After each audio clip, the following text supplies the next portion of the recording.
Museums have made replicas of fossils for many years using traditional molding and casting techniques. 3D printing has the potential to change how we do this. 3D printing creates a physical replica on the basis of a digital 3D model.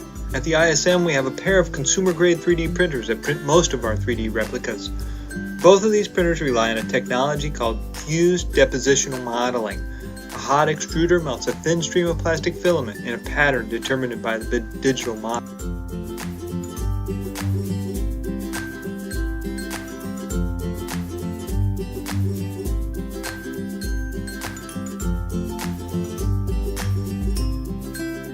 "3D printing is getting better and better every day, so someday soon you'll be able to create your own fossils in your own home.